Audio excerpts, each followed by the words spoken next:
Hi everyone, మన 21 days weight loss ఛాలెంజ్లో ఇదైతే day 16 రోజు అనమాట. పొద్దున్న లేసి మంచిగా పెద్ద గ్లాస్కి హాట్ వాటర్ కాదు వామ్ వాటర్ తీసుకొని తర్వాత కొంచెం రిలాక్స్ అయ్యాక ఫ్రెష్ అప్ అయిపోయి వాకింగ్కి స్టార్ట్ అయిపోయాను. ఇది మార్నింగ్ వాకింగ్.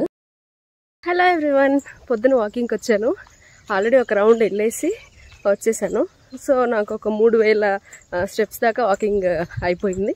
మళ్ళీ సెకండ్ రౌండ్ వెళ్తున్నాను. కొంచెం ఎనర్జిటిక్గానే ఉన్నాను. యాక్చువల్గా అయితే బాగా లేట్ అయ్యింది. ఆల్మోస్ట్ పొద్దున 8:39 ఆ టైం అవుతుంది, కరెక్ట్గా గుర్తులేదు నాకు. ఈ టైంకి వాకింగ్కి వస్తున్నాను. ఎంత లేట్ అయినా మనం స్కిప్ చేసే ప్రసక్తే లేదు, అంటిల్ అన్లెస్ ఏదో మనకి టైర్డ్గా ఉందో అట్లా అయితే తప్ప. సో అలా అయితే సెకండ్ రౌండ్ వెళ్తున్నాను. ఈరోజు మొత్తానికి ఎన్ని స్టెప్స్ కవర్ చేశాను అనేది వీడియో ఎండ్లో చూపిస్తాను, స్కిప్ చేయకుండా చూసేయండి. సో అలా ఎనర్జెటిక్గా నేనైతే వాకింగ్ కంప్లీట్ చేసుకొని ఇంటికి వచ్చేసి మంచిగా డీటాక్స్ డ్రింక్ ప్రిపేర్ చేసుకుంటున్నాను. మీరు గమనించారా, డీటాక్స్ డ్రింక్ అనేది నేను ఛాలెంజ్గా తీసుకోలేదు. అంటే ఈ 21 డేస్ వెయిట్ లాస్ ఛాలెంజ్ ఇది ఒక రూల్ అన్నట్టు నేను పెట్టుకోలేదు.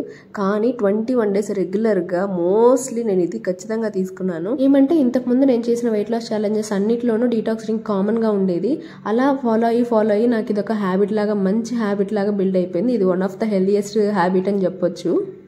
డీటాక్స్ డ్రింక్ తాగేసిన తర్వాత కొద్దిసేపు గ్యాప్ ఇచ్చిన తర్వాత నేను బ్రేక్ఫాస్ట్ తీసుకున్నాను. ఇది వచ్చేసి మార్నింగ్ 10:30కి అనమాట.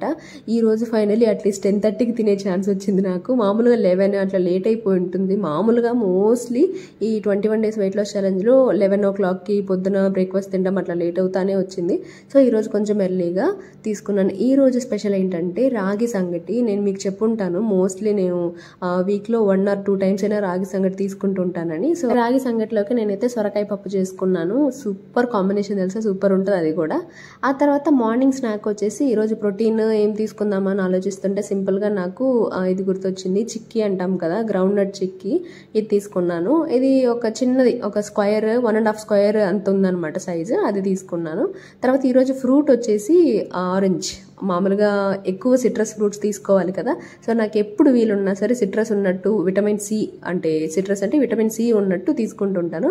అలా ఈరోజు ఫ్రూట్ వచ్చేసి ఆరెంజ్ తీసుకున్నాను. మీలో ఎంతమందికి అసలు మనం ఈ వెయిట్ లాస్ ఛాలెంజ్ని ఏ రూల్స్తో స్టార్ట్ చేసామనేది గుర్తుందో కామెంట్ చేయండి. మధ్యాహ్నం 2:30కి అంటే మధ్యాహ్నం 2:30కి ఆ టైంలో నేను లంచ్ తీసుకున్నాను. లంచ్కి వచ్చేసి నార్మల్గా నేను వైట్ రైసే తింటున్నాను. ఏ రోజు దాన్ని ఏం మార్చలేదు. నేను బ్రౌన్ రైస్, రెడ్ రైస్ లేకపోతే మిల్లెట్స్ అని అట్లా ఎప్పుడూ మార్చలేదు. ఎందుకంటే మనకు చిన్నప్పటి నుంచి అలవాటు అయింది వైట్ రైసే కాబట్టి. అండ్ అది కాకుండా అది తినకపోతే మనకు అసలు తిన్నట్టు ఉండదు కాబట్టి ఒక్క పూట రైస్ తినడం ఇట్స్ ఓకే నాకు. దాంతోపాటు చిక్కుడుకాయ, గోరు చిక్కుడు అంటాం కదా, దాన్ని తాలింపు పెట్టేసుకొని కొద్దిగా పికిల్ తీసుకున్నా. అందులో ఆయిల్ పార్ట్ నేను తీసుకోలేదులేండి, జస్ట్ సొరకాయ పప్పుకి పికిల్ స్మెల్ బాగుంటుంది కాబట్టి మంచిగా సొరకాయ పప్పు ఎక్కువ వేసుకొని ఎక్కువగా ఈ గోరు చిక్కుడు పెట్టుకొని దాంతోపాటు నంచుకుంటూ అసలు సూపర్ ఉంటుంది కాంబినేషన్. సొరకాయ పప్పు ఎప్పుడైనా మీరు ట్రై చేశారా? ఎంత బాగుంటుంది తెలుసా, అసలు నోరు ఊరిపోతుంది అసలు నాకైతే. అంటే మంచి ఫుడ్ అని మనకి క్లియర్గా తెలిసినప్పుడు అలాంటి మంచి ఫీలింగ్ వస్తుంది. అది లంచ్. ఈరోజు ఈవినింగ్ స్నాక్ వచ్చేసి ఇది ఆలుగడ్డ, ఆలువేలిగడ్డ అంటారు కదా, మీ సైడ్ ఏమంటారో కామెంట్ చేయండి. ఇది మా అమ్మమ్మ తనే పండిస్తుంది అనమాట. అంటే భూమి లోపల ఇది వస్తుంది కదా, ఆ చెట్లు పెడుతుంది తను, అది గడ్డ వచ్చినప్పుడు మాకు ఇస్తుంది. సో అది బాయిల్ చేసి తీసుకున్నాను. ఇది మంచి కార్బోహైడ్రేట్స్ ఉంటాయి ఇందులో అండ్ ఫైబర్ అనమాట. మరీ ఎక్కువ తీసుకోకూడదు కానీ గుడ్, మన వెయిట్ లాస్ జర్నీలో ఉన్నప్పుడు ఓకే. దాంతోపాటు కొద్దిగా బెల్లం తీసుకున్నా, చూపించినంత బెల్లం తీసుకోలేదులేండి. తర్వాత డిన్నర్కి వచ్చేసి ఆల్రెడీ ఫుల్ తినేసాను నేను, హెవీగా ఉంది. కొంచెం వర్షం పడుతుంది, సరే లైట్గా టీ కాఫీ తాగుదామని అనిపించింది. కరెక్ట్గా ఆ టైంకి మా ఆయన మా బాబు ఏదైనా స్నాక్స్ చేయి అంటే, అమ్మో ఇప్పుడు వీళ్ళు అడిగే స్నాక్స్ చేశానంటే నేను టైం ఎక్స్టెండ్ చేయాల్సి వస్తుంది అండ్ నేను అది ఖచ్చితంగా తినాల్సి వస్తుంది అని ముందుగానే టీతోనే మనం సరిపెట్టేద్దామని చెప్పేసి టీ తాగేశాను అనమాట. అది నా డిన్నర్, దట్స్ ఇట్. దాని తర్వాత స్నాక్స్కి ఏం చేద్దామని అడిగితే ఆనియన్ పకోడీ చేయమన్నారు. సరే పకోడీ కంటే కూడా రింగ్స్ చేస్తాను నేను, ఆనియన్ రింగ్స్ అంటారు కదా, అది చేస్తానని చెప్పి నేనైతే ఇవి మంచిగా ఆనియన్స్ని రింగ్స్ టైప్లో కట్ చేసుకున్నాను. రౌండ్గా కట్ చేస్తే ఇట్లా రింగ్స్గా వస్తాయి అనమాట. అయితే రెగ్యులర్గా మేమేం అస్సలు ఇట్లా స్నాక్స్ చెయ్యను, నేను ప్రిఫర్ చేయను. కానీ రేర్ కేసెస్, వర్షం పడుతుంది కదా అని చెప్పి ఇంకా అడిగారని, చాలా రేర్. నాకు గుర్తుండి నేను 1 month పైన అయ్యింది అనుకుంటే ఇట్లా, అంటే ఆయిల్ కానీ ఫ్రై చేసే స్నాక్స్ చేయడము. సో దానికోసం అయితే ఆనియన్స్ కట్ చేసుకున్నా. ఇంక చిన్న చిన్న పార్ట్స్ ఉంటాయి కదా, వాటిని అయితే చిన్నగా కట్ చేసి పెట్టుకున్నా, లాస్ట్లో పకోడీ లాగా వేద్దామని చెప్పేసి. తర్వాత ఇంకా బ్యాటర్ రెడీ చేసేసుకున్నా. మామూలు మన బజ్జీ పిండి ఉంటుంది కదా, వాటిలో కావాల్సిన మసాలాలు అన్నీ వేసేసుకోవడమే. కాకపోతే ఇది డీప్ ఫ్రై. అసలు చూసారా, ఇది నేను తినాల్సి వస్తుందేమో అని భయపడి నేను ముందుగానే నా క్యాలరీ కౌంట్ అంతా కంప్లీట్ చేసేసుకున్నాను. ఏమంటే క్యాలరీ కౌంట్ దాటేసిన తర్వాత మళ్ళీ నేను తీసుకోవడానికి అంత రెడీగా ఉండను అనమాట. సో ఇంట్లో టిష్యూ పేపర్స్ అయిపోయాయి, అందుకని చెప్పి నార్మల్ పేపర్ పెట్టి ఫ్రై చేసిన రింగ్స్ అనేవి వేస్తున్నాను. మామూలుగా టిష్యూ పేపర్ అయితే ఇంకా ఆయిల్ని బాగా పీల్చుకునేది, ఇది నార్మల్ పేపర్ ఇంకా దాంట్లో పెట్టేశాను. ఒకటి నిజం చెప్పాలంటే ఇది 2 టేస్ట్ చేశాను నేను. ఒకటి టేస్ట్ కోసం చూసాను, ఇంకోటి ఓకే చేసాం కదా మళ్ళీ నాకు క్రేవింగ్స్ నేను తినలేదనే ఫీలింగ్ ఉండదు కాబట్టి 2 రింగ్స్ అంటే 2 తీసుకున్నాను. మిగిలిన చిన్న చిన్న ఆనియన్ ముక్కలు ఉన్నాయి కదా, వాటిని వచ్చేసి మంచిగా కరివేపాకు ఇంకా కొత్తిమీర అవన్నీ వేసేసి దీన్ని జస్ట్ ఉండలుగా అంటే పకోడీలాగా వేసేసాను అనమాట. మా ఆయన మా బాబు ఫుల్ ఎంజాయ్ చేశారు. నిజానికి మా బాబు కానీ మా ఆయన కానీ వాళ్ళు కూడా పెద్దగా ఏమి ఇట్లా తినరు ఫ్రైస్, కానీ చాలా రేర్. వాళ్ళు అడిగినప్పుడు నేను నో చెప్పను. సో అట్లా చేసుకున్నాము. చూసారు అసలు ఆయిల్ చూస్తుంటే నాకు అమ్మయ్య నా క్యాలరీ కౌంట్ అయిపోయింది కాబట్టి నేను ముట్టుకోను అనుకున్నా. హలో అండి, గుడ్ ఈవినింగ్. ఈవినింగ్ వాకింగ్కి వచ్చాను. రోజు రొటీన్గా ఏదో చెప్తున్నాం ఏంటి ఏమో అనుకోకండి, ఎందుకంటే మనం పెట్టుకున్న రూల్స్ అవే కదా. సో రోజు అవే పాటిస్తాం కదా కాబట్టి రొటీన్గానే ఉంటుంది. కాకపోతే రోజు వీడియోలో ఎందుకు చూపిస్తున్నాను అనేది ఆల్రెడీ చూసే వాళ్ళకి తెలిసే ఉంటుంది.